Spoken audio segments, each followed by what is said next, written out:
पर्यटन की दृष्टि से एकदम भगवान महाकाल की आकर्षण सारे देश में बढ़ा है और आपने देखा होगा लगभग 20 गुना भक्तों की संख्या भी बढ़ी है। कल हम लोग माननीय मुख्यमंत्री जी के साथ महाकाल की सवारी में थे और जिस प्रकार की भीड़ थी तो मैं तो लगभग 40 सालों से ज़्यादा हूँ, तो अद्भुत भीड़ थी। मतलब अब प्रशासन के लिए भी चुनौती हो गया वो कि इतनी भीड़ को कंट्रोल करके बाबा को सीधे निकाल कर ले जाना।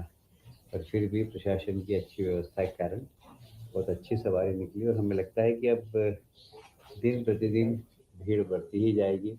कल की सवारी के अंदर जो थीम थी वह थी लोक नृत्य, लोक संगीत और सारे प्रदेशों के संस्कृति वहाँ दिखाने की कोशिश की थी हमने, विशेषकर ट्राइबल।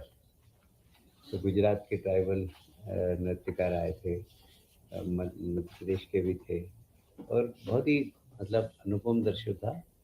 और जो आनंद है महाकाल की यात्रा का और जो मन को आह्लादित करता है वो इसके शब्दों में व्याख्या नहीं की जा सकती। और इसलिए ये जो हमारा प्रदेश का एक बहुत बड़ा उत्सव, मुझे लगता है कि आने वाले समय में ये रथ यात्रा जैसे एक निकलती है और तिरुपति भगवान की यात्रा निकलती है, ऐसे हमारे यहाँ भी महाकाल की सवारी की प्रतिष्ठा ऐसी ही होने वाली है। जिस प्रकार जनसंख्या बढ़ रही है, क्योंकि मैं तो 30-40 साल से जा रहा हूँ और जिस तेजी से भक्तों का आना जाना वहाँ हो रहा है, और इसलिए हम सबके लिए एक चुनौती है कि यह सवारी अच्छी निकले और जो भी दर्शक आए वह यहाँ से प्रसन्न होकर जाए, ये हमारी कोशिश रहेगी। हाँ जी, अब मैंने तो झांझ भी बजाया और पता नहीं क्या क्या बजाया, आप देख ही नहीं पाए।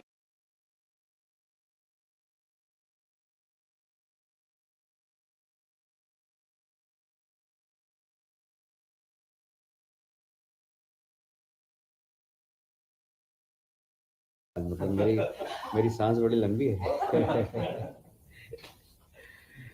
आज माननीय मुख्यमंत्री जी ने कैबिनेट में उर्वरक की लिए सभी माननीय मंत्रियों को निर्देश दिए कि अपने अपने प्रभार के जिलों में, अब चूंकि बोनी तो हो गई है और बोनी में भी ऐसी कोई किसानों को परेशानी बिल्कुल नहीं आई, उनको समय पर खाद उर्वरक मिलता रहा और अभी भी अब वापस दूसरी बार लगेगा। तो सभी माननीय मंत्रीगण इस बात का विशेष ध्यान रखें कि किसानों को समय पर खाद मिले, ब्लैक नहीं हो और बाजार के अंदर नकली खाद नहीं आए, इसको विशेष ध्यान दें। इस संबंध में प्रशासन को भी निर्देश दिए माननीय मुख्यमंत्री जी। और किसान को कहीं पर भी कोई असुविधा नहीं होना चाहिए, इस बात के लिए माननीय मुख्यमंत्री जी ने कैबिनेट को निर्देश दिए। मध्य प्रदेश में आप जानते हैं कि हमारे यहाँ टाइगर रिजर्व बढ़ते जा रहे हैं और विशेषकर जैव विविधता से संपन्न हमारा प्रदेश है और इसमें हमारे माननीय मुख्यमंत्री जी रुचि भी बहुत ले रहे हैं। और मुझे लगता है कि जैसे हमारे धार्मिक पर्यटन में हमने महाकाल लोक बनाया और उसके बाद लोगों का आकर्षण बहुत ज़बरदस्त बढ़ा है, अब जैव विविधता के क्षेत्र में भी हमने बहुत अच्छे काम किए हैं और इसलिए अब इसको भी माननीय मुख्यमंत्री जी ने बहुत फोकस किया है कि कैसे हम ज़्यादा से ज़्यादा यहाँ पर्यटकों को आकर्षित कर सकें। इसलिए इस क्षेत्र का विकास और इस क्षेत्र के अंदर कैसे पर्यटक ज़्यादा आकर्षित हों, इसके लिए हम मिलकर प्रयास करेंगे। आप सभी जानते हैं कि शेर, चीते अब मध्य प्रदेश इनके नाम से पहचानने लगा। अभी तक तो गुजरात ही टाइगर के नाम से पहचाना जाता था, पर मध्य प्रदेश की भी पहचान अब हो रही है। और मुझे लगता है कि जैसे पचमढ़ी है, पचमढ़ी क्षेत्र में बायोस्फीयर रिजर्व घोषित किया गया है उसको भी। और बायोस्फीयर से मतलब ये है कि हमारे जितने भी जल में रहने वाले, थल में रहने वाले, वायु में रहने वाले जितने भी जीव जंतु हैं उनके संरक्षण का काम।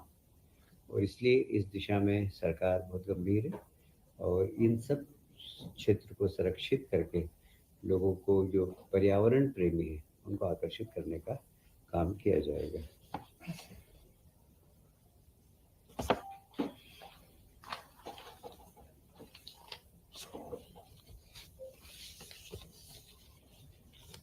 अभी उज्जैन में भी मेला लगता है और विक्रमोत्सव उज्जैन में भी और ग्वालियर में भी मेला लगता है।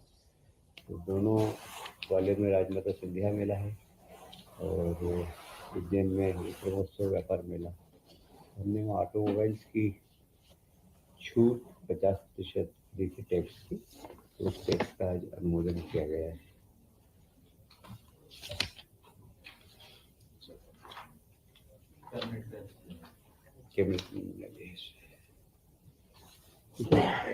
आज का युग है, ये तकनीकी का युग है और उसमें सबसे प्रमुख है डेटा सेंटर, और डेटा भी विश्वसनीय डेटा।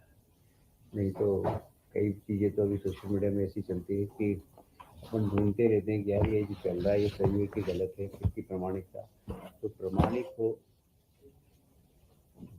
और उस दिशा में गंभीरता दिखे सरकार की। तो माननीय मुख्यमंत्री जी ने अभी इस यात्रा के दौरान डाटा सेंटर्स में भी विजिट किया और एक अच्छी तकनीकी का डाटा सेंटर मध्य प्रदेश में कैसे बने, और अभी इसमें लगातार तकनीकी का विकास हो रहा है। तो मुझे कहते हुए गर्व है कि अभी सरकार ने सांख्यिकी समृद्धि के लिए डेटा सेंटर को फोकस करके एक विश्वसनीय, एक जवाबदार डेटा सेंटर हम बना रहे हैं और शायद वो देश के अच्छे डेटा सेंटर में से एक होगा। इसमें भी आज कैबिनेट में काफ़ी चर्चा हुई, निर्णय हुआ कि मध्य प्रदेश की पहचान एक विश्वसनीय डाटा सेंटर के रूप में बने। तो अधिकतर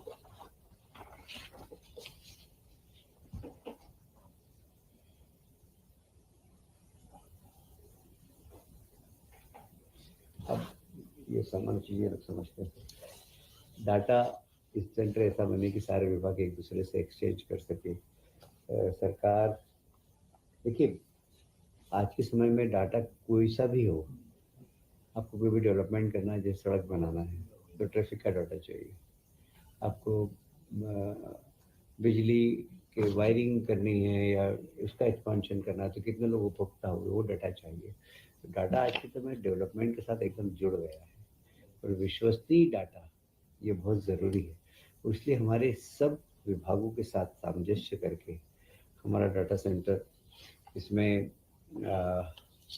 हम शासकीय अधिकारी विभाग से लगेंगे, पर ज़रूरत पड़ी तो हम इसमें शोधकर्ता, नीति निर्धारकों के साथ मिलकर, और एक मैंने अपनी बात को प्रारंभ में कहा कि विश्वसनीय डेटा सेंटर केंद्र मध्य प्रदेश बने।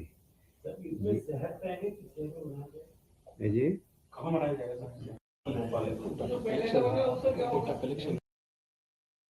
ऐसा है कि देखिए इसमें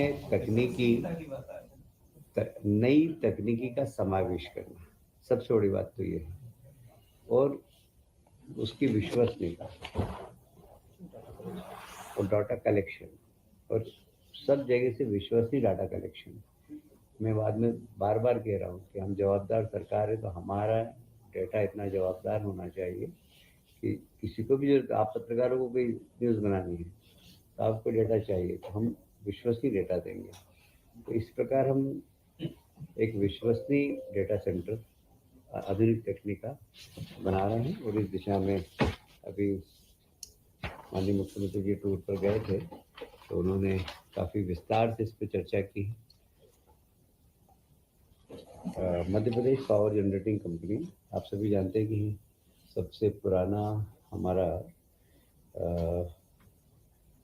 गांधी सागर जल विद्युत गृह है, जो हमारी बिजली पानी से बनती है, और मेरा ख्याल है कि इसकी आधारशिला 60 में रखी गई थी, और एक राणा प्रताप राजस्थान का है और हमारा गांधी सागर है। तो ये संयुक्त रूप से काफ़ी पुराना एक हाइड्रो का जल विद्युत उत्पादन केंद्र है। इसकी कैपेसिटी 115 मेगावाट है, पर इसकी आयु कंप्लीट हो गई, लगभग 40 साल से चल रहा है और सभी तकनीकी लोगों की राय है और यही हालत राजस्थान की भी है। राजस्थान सरकार और हमने संयुक्त रूप से मिलकर और इसका नवीनीकरण करने का निर्णय लिया है। तो लगभग इसमें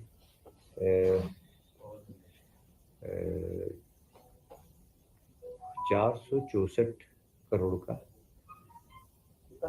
464 करोड़ का बनेगा ये, और इसमें 4 × 43 मेगावाट इसका नवीनीकरण होगा। इसकी जो अनुमानित लागत हो सकती है 573 करोड़ की। इसमें सरकार का 30% हिस्सा होगा, बाकी लोन से